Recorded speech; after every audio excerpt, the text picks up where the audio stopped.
आजचे द हिंदूमधील आपण important topics बघणार आहोत. बघा, पहिला जो टॉपिक आहे आपला की तटरक्षक दलाच्या ताफ्यात आपल्या प्रदूषण नियंत्रणाच्या जहाजांचा समावेश करण्यात आलेला आहे.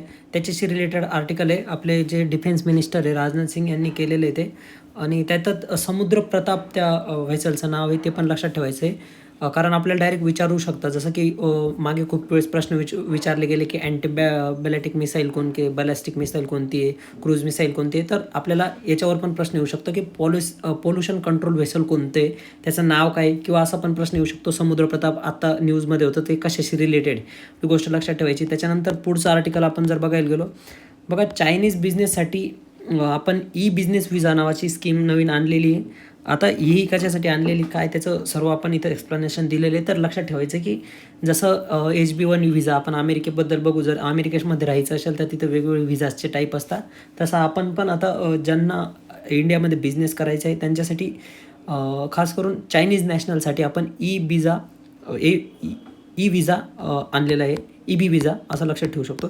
त्याच्यानंतर पुढचं बघू आपण नॅशनल सिक्युरिटी किंवा सिक्युरिटी GS3च्या कंटेक्सने पुढचा प्रश्न आला आहे. आपल्याला माहिती आहे की आपलं टार्गेट होतं की 31 मार्च 2026पर्यंत आपल्याला नक्षलमुक्त भारत करायचा होता. म्हणजे जेवढं पण इंटरनल तुमचे जेवढे कन्फ्लिक्ट आहे त्यांना आपल्याला जाऊ द्यायचं होतं, त्याच्याशी रिलेटेड हे आहे. आणि मग तो आपल्याला इंटरनल सिक्युरिटीच्या अँगलने प्रश्न येईल. तर त्याच्यानंतर त्याचं बघा पूर्ण पण होत आलेलं आहे. इथं काही काही आपल्याला ग्रुप्स दिलेले की जे रिबेल ग्रुप्स होते, आपण त्यांना कसं शांत केलेलं आहे आणि आपण कसं 31 मार्च 2026पर्यंत आपण कसं नॅशनलाइज फ्री करायचा प्रयत्न आपल्या होम मिनिस्टरांनी सांगितला आहे.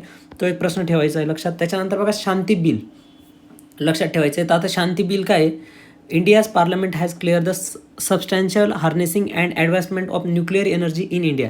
न्यूक्लिअर एनर्जीचं कसं आपल्याला सेक्टर वाढवता येईल यासाठी आपण काही प्रोव्हिजन चेंज केलेले आहे. मग त्या प्रोव्हिजन कोणत्या चेंज केल्या आहे, त्याच्यामुळे कोणतं आपल्याला सिग्निफिकन्स काय आहे त्याचं, किंवा पॉझिटिव्ह काय आहेत, निगेटिव्ह काय आहेत, तर आपण दिलेले आहे. आणि तुमचे कुठे पण प्रश्न येऊ शकतो. बघा, शांती बिल आहे तर GS2मध्ये पण प्रश्न येऊ शकतो, न्यूक्लिअर एनर्जीच्या अँगलने GS3मध्ये पण पेपर येऊ शकतो, गव्हर्नन्सच्या अँगलने GS2मध्ये पण पेपर येऊ शकतो. तर एवढ्या सगळ्या गोष्टींनी आपल्याला लक्षात ठेवायचं आहे न्यूक्लिअर एनर्जीबद्दल.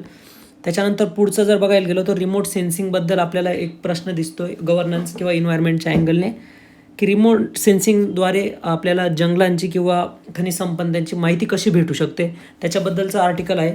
त्याच्यानंतर पुढे बघू आपण. ठीक आहे, पुढचं जे आर्टिकल आहे, the parallel track that keeps US India ties going. आता रिसेंटली आपल्याला माहिती झालं असेल की व्हेनेझुएलामध्ये अमेरिकेने अटॅक केलेला आहे आणि आपण व्हेनेझुएलाकडून खूप सारं ऑइल इम्पोर्टेड करत होतो. पण आपला US सुद्धा एक मेजर स्टेक होल्डर आहे. मग त्याच्याशी रिलेटेड आपले USचे आणि आपले रिलेशन कसे आहे, IRच्या दृष्टीने आपल्याला माहिती असलं पाहिजे. आणि एक वेळेस ज्यावेळेस आपला फॉर्मॅट बनून जातो एखाद्या कंट्रीसोबत बायलॅटरल रिलेशनचा, तोच फॉर्मॅट आपण कंटिन्यू करायचा असतो. परंतु फक्त त्याच्यात काय करायचं की करंटचा जो डेटा राहणार आहे तो ॲड करून घ्यायचा असतो. धन्यवाद.